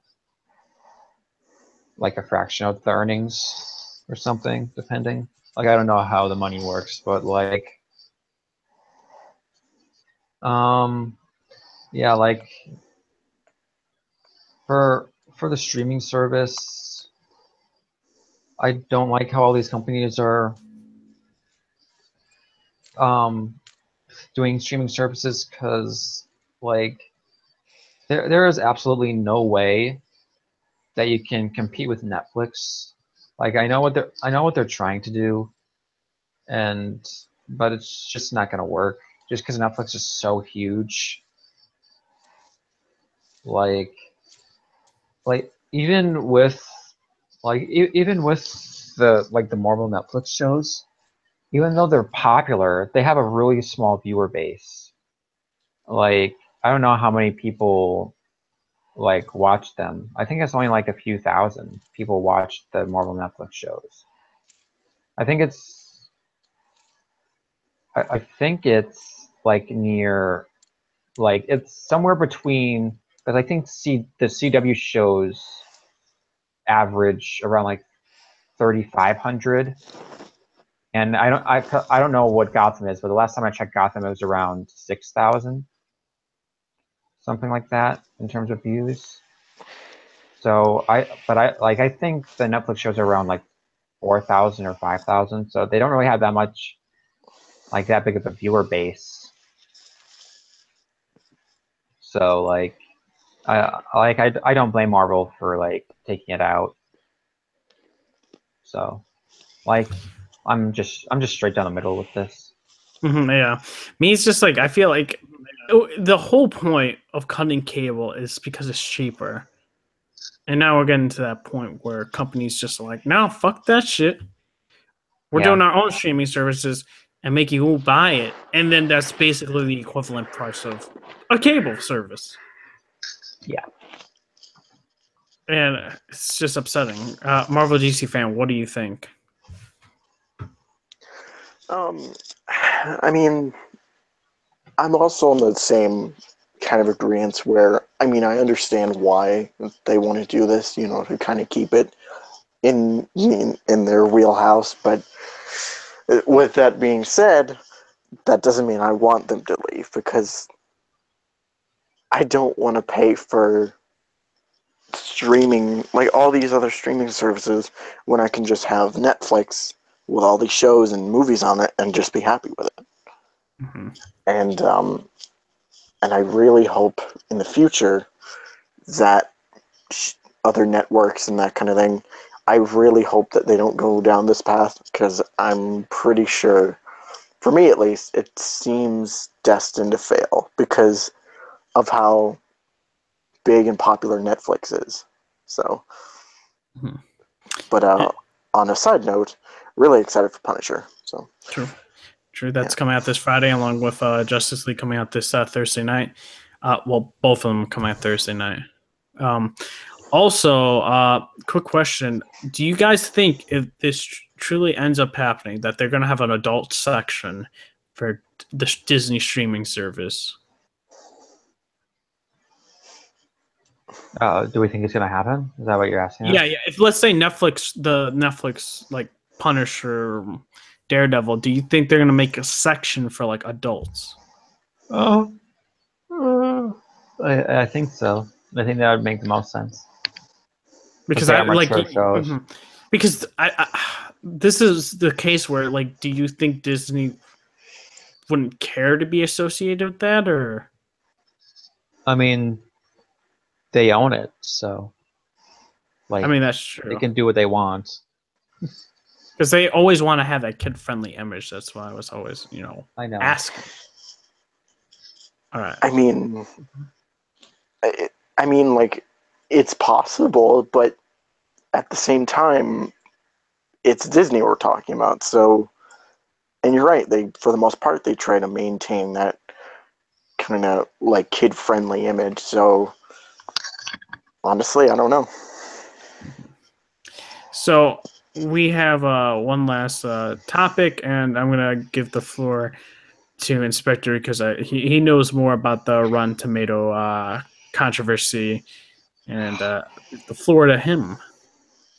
So it came out on Monday night, or like Monday afternoon, that Rotten Tomatoes was going to hold the tomato meter score for Justice League up until tomorrow morning, which is technically opening day, technically, since it's preview night. But the thing is, the embargo lifted this morning at 2:50 a.m., which is such a weird time to lift an embargo. But it's, to me, and what they're doing is that they're holding the score. They have the score right now, but they're holding the score to reveal it, quote unquote, reveal it like it's a big thing, on their live Facebook show called See It or Skip It. And to me, that's such a blatant marketing ploy for the show that is new and probably no one is watching. So basically what they're doing is that they're extorting, this is basically extortion. What they're doing is that they're extorting the fans. They're playing to the fans or the audience's anxiousness and nervousness for the Rotten Tomatoes score. They're making it so much of a big deal because my problem with Rotten Tomatoes is that it's become such a cheap, heartless marketing tool for studios. Like, it's not used for audiences anymore. The studios use it as a marketing tool to shove it down your throat to say how great their movie is. Because the thing about Rotten Tomatoes, it's much easier to shove a tomato in your face and say 92% Rotten Tomatoes, because the thing is, people are trusting the pull quotes and trailers less and less because they know pull quotes can be doctored, or because they know that you could, like, even you could even search through a negative review and find some things positive about it. So people know about that.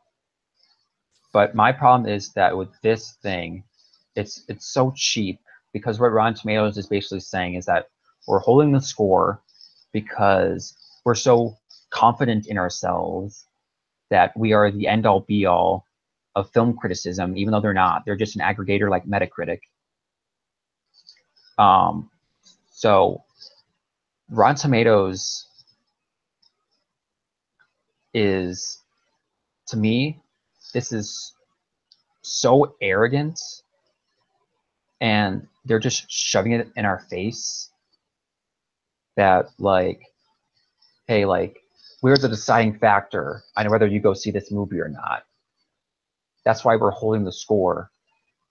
And then people will say, oh, but Rotten Tomatoes is owned by Fandango, which is partly owned by WB.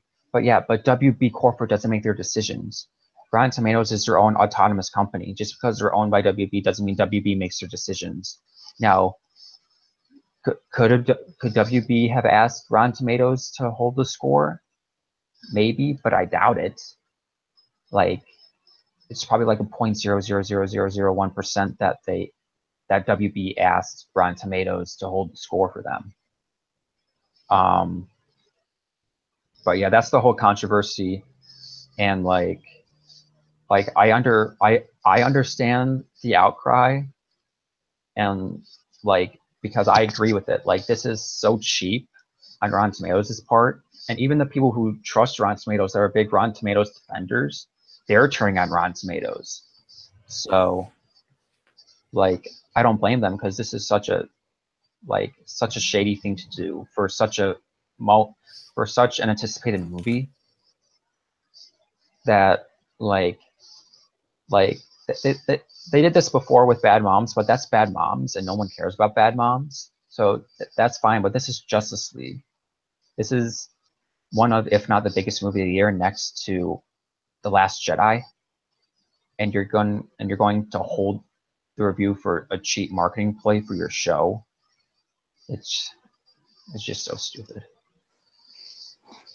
Yeah, I don't know if they're gonna continue with it. Depends on the backlash, and like there is a backlash. It depends if they want to listen. If not, the next movie will probably be The Last Jedi. That's going to be held. Yeah. Which it's very, I think, anti-consumer.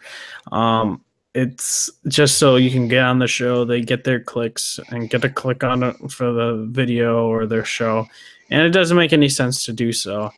And to me, it's, I don't know. They should just leave it as it is. And hey, if you skip it or see it, like you can still do that. You just don't have to hold the fucking score. It doesn't make any sense, and it is what it is. So hopefully they listen to reason like EA did. But I highly doubt it. So Marvel DC fan, what do you think? I mean, it's wrong what they're doing. Just holding off these scores and everything just for a cheap, marketing strategy that probably won't work in the long run. And it sucks. Like, it's horrible. And for the future, I really hope they listen to, backlash and that kind of thing. And I hope that something like this never happens again. And that's really it. I just hope, we have Rotten Tomatoes as, Rotten Tomatoes. They don't need to do something like this and just do that to their loyal, people that visit their website daily. So, yeah. Yeah. And guys, that is it for the topics. It was a long show just due to, the Game Awards and predictions, and then also talking about the missed news we didn't really get to cover on the previous episode. And yeah, we're going to be back for the next week, but then the week after there won't be one. It's going to be also next week a very small podcast. It's just really going to be a discussion about Justice League and the Punisher, and that's pretty much the episode. So it's going to be like a 0.5 episode, to be honest. So it's going to be like about an hour or less than an hour, just to give you guys our thoughts about their comic book shows and movies coming out, and give you a kind of review on that. And also I want to quickly thank Kofi, who's on Press Start podcast. I was on his channel earlier today, talking to him. And he's a really chill guy. We're talking about games and stuff like that. And check out his channel if you haven't. It's Press Start Kofi podcast or Press Start podcast. He's really chill. And I want to thank him again for letting me on. And hopefully he can come on here, and it would be pretty cool. And what to also look forward to, hopefully a couple videos. I'm really hoping. I've just been busy with school and stuff like that. And by this weekend, there should be something coming out. So you guys can look forward to that. I may do a not group review, because we're going to do that at the podcast, but a review nonetheless for Justice League without any spoilers, and without no spoilers on a thumbnail, because people like to do that. Grace Randolph. So don't know why you would. Your defenses were weak. Need to stop. Other than that, I'm going to give the floor to Marvel DC fan and what he has to say to you guys and where you can find him at. Well, I mean, if you enjoyed my commentary and if you want to hear more from me, of course, you can find me on my YouTube channel, Marvel DC Fan X99. Tomorrow is the last part of Last of Us, so be hyped. I know I am. So, And then, of course, we'll start the next Let's Play next week, but, we don't need to worry about that. But anyway, if you want to talk to me directly, you can find me on Twitter at MarvelDCFanX99, and I got a Facebook too. If you really want to, if you're that old and you use Facebook still, you can just find me at MarvelDCFan on Facebook. So there's that. So, of course, like my videos, comment on my videos, subscribe to my channel, all that fantastic stuff. And, take care, guys. Inspector, where can they find you at? You can find me on Twitter at the Inspector. Yeah. Possibly YouTube channel. Maybe when I get around to it. You best get around to it. Make sure to hit the like One button, day. share this with your friends, and also I will make that decision whether or not I'm going to tweet it or send a message on this video, whether or not we're going to do the podcast for next week. If we do, it's going to be an hour podcast or less than, just to stress the fact out, because it's Thanksgiving type special. So yeah, I hope you guys are having a great day. This is the Overleveled podcast signing off. Go see Justice League this weekend, and bye. Do that. See you guys. And also binge The Punisher.